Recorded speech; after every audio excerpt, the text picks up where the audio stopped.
Hi hello నమస్తే welcome back to Rani's vlogs. ఈరోజు కమ్మటి గంగవాయిల్ కూర పప్పు చూపిస్తా పదండి. ఎర్రపప్పు కంటే డబల్ ఆకుకూర ఉండాలి. గంగవాయిల్ కూర కాబట్టి తొందరగా స్మాష్ అయిపోతుంది. ఎర్రపప్పు కూడా అంతే తొందరగా ఉడుకుతుంది. అందుకే 10 minutes కంటే తక్కువ టైం పడుతుంది ఇది చేయడానికి. చింతపండు లైట్గా, టమాటోస్, కారంకు సరిపడా పచ్చిమిర్చి ఇప్పుడే వేసుకోవాలి. ఇందులో ఎర్ర కారం వాడము.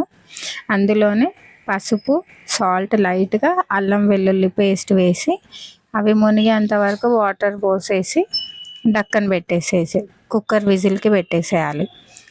3 విజిల్స్ కూడా అవసరం లేదు. నా కుక్కర్లో అయితే 2 విజిల్స్లో ఉడికిపోయింది.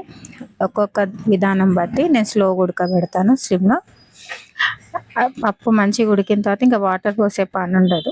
ప్యాన్ పెట్టేసుకొని జీలకర్ర, ఎండుమిర్చి, వెల్లుల్లి మంచిగా వేగాలి. ఇవి గోల్డెన్ కలర్, ఖచ్చితంగా గోల్డెన్ కలర్ వచ్చిన తర్వాత సన్నగా తరిగి పెట్టుకున్న ఆనియన్స్ వేయాలి. Onions must. ఎంత బాగుంటుందో టేస్ట్, అసలు ఒకసారి ట్రై చేశాక మీరే ఆహా అద్భుతం అనిపిస్తుంది. మంచిగా ఇట్లా గోల్డెన్ కలర్ రాగానే ఆనియన్స్ వేసేయాలి. ఆనియన్స్ వేసి కొంచెం కలిపేసి అందులోనే లైట్గా సాల్ట్, పసుపు వేయాలి. ఎక్కువ గోల్డెన్ కలర్ రావద్దు, జస్ట్ పచ్చివాసన పోయేంత వరకే కలిపేసి సాల్ట్ వేసి కలిపి మూతకి ఏం పెట్టాల్సిన పని లేదు.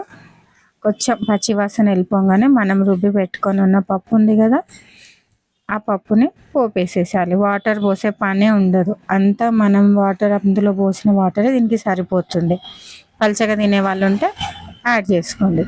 ఎంతో రుచికరమైన గంగవాయిల్ కూర పప్పు రెడీ. నచ్చితే లైక్ చేయండి. ఇలాంటి వీడియోస్ కోసం నా ఛానల్ని సబ్స్క్రైబ్ చేసుకోండి.